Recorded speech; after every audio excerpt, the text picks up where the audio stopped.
জনতার অধিকার পার্টির সভাপতি আমাদের প্রিয় সহযোদ্ধা টেনে হিসে কিভাবে গ্রেপ্তার করেছে, পরবর্তীতে তাকে রিমান্ডে নিয়ে তার উপর অত্যাচার নির্যাতন করেছে, তার প্রতিবাদে যেই সমস্ত পুলিশ অফিসাররা এই নির্যাতন নিপীড়নের সাথে সংশ্লিষ্ট তাদের বিরুদ্ধে ব্যবস্থা নিতে হবে, তাদেরকে অতিশয় গ্রেপ্তার করতে হবে। গ্রেপ্তার করেছেন আন্দোলনকারী জনতাকে। আজকে তারাই অন্যায় করেছে, যারা আওয়ামী লীগের দালালি করেছে। আজকে আমার কেউ সহযোদ্ধা কিছু বন্ধুরা আমরা দেখেছি যারা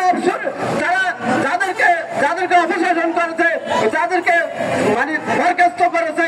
কিছু কাউন্সিলর আমরা দেখেছি তারা মানববন্ধন করেছে, তাদেরকে নাকি অন্যায় ভাবে অপসারণ করেছে। আমি বলতে চাই আজকে যারা সুবিধাভোগী আওয়ামী লীগের দালালি করেছেন দীর্ঘ সময়, আজকে তাদের কোনো অধিকার নাই। আমাদেরকে 16-17 বছর রাজপথে দাঁড়াতে দেননি। আমাদেরকে পুলিশ দিয়ে আওয়ামী লীগ গুন্ডা বাহিনী দিয়ে আমাদের উপর হামলা করেছে, আমাদের অনেক শত শত বাইকে হত্যা করেছে, অপমৃত্যু করেছে, অনেকে গছ ছাড়া পানি ছাড়া করেছে। অতএব আওয়ামী লীগের নামধারী কোন সুবিধাভোগী লোককে আমরা রাজপথে নামতে দিব না এবং রাজপথে তাদের আন্দোলন করা বা রাজনীতি করার অধিকার আমরা দিব না ইনশাল্লাহ। আজকে মুক্তিকামী জনতা তারা প্রতিজ্ঞাবদ্ধ আওয়ামী লীগের দোষরদের যেখানে পাওয়া যাবে সেখানে তাদেরকে প্রতিহত করা হবে।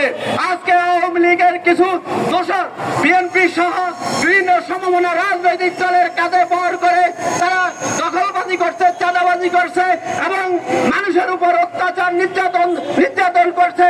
তাদেরকে প্রতিহত করতে হবে। বিএনপির দায়িত্বশীল নেতৃবৃন্দ দৃষ্টি আকর্ষণ করছি, আমাদের নেতা জনাব তারেক রহমানের কঠিন নির্দেশনা এবং আমাদের শীর্ষ পর্যায়ের নির্দেশনা আছে। বিএনপির কোন নেতা কর্মী কারো দখলবাজিতে নেই, চাঁদাবাজিতে নেই এবং কোন স্বার্থবাদী কোন কাজে জড়িত নেই। অতএব আমরা বলতে চাই, আমরা দেশপ্রেমে উদ্বুদ্ধ হয়ে শহীদ রাষ্ট্রপতি জিয়াউর রহমানের আদর্শকে ধারণ করে আমরা রাজপথে দীর্ঘ আন্দোলন সংগ্রাম করে আসছি এবং আন্দোলন সংগ্রাম অব্যাহত থাকবে। এখনো কিন্তু গণতন্ত্র পুনরুদ্ধার হয় নাই। গণতন্ত্রের মাত্র লেশমাত্র আমরা উদ্ধার হয়েছে। অতএব আওয়ামী লীগের দোষরদের আমি সতর্ক করে দিতে চাই, আপনারা ইনিয়ে বিনিয়ে কোন পোশাক পাল্টিয়ে আওয়ামী লীগের দালালি করতে আসবেন না। কারণ আমার রিক্সা শ্রমিক জনতা আজকে নির্যাতিত নিপীড়িত হয়েছে। একটা খেটে খাওয়া মানুষকে আওয়ামী লীগের বিরুদ্ধে কথা বললে তাকে গ্রেপ্তার হইতে হয়েছে, তার বিরুদ্ধে মামলা হয়েছে। অতএব আমরা বলতে চাই, আমরা মামলাবাদীতে বিশ্বাসী নয়, আমরা জনগণের আস্থা নিয়ে জনগণের কল্যাণে আমরা কাজ করতে চাই।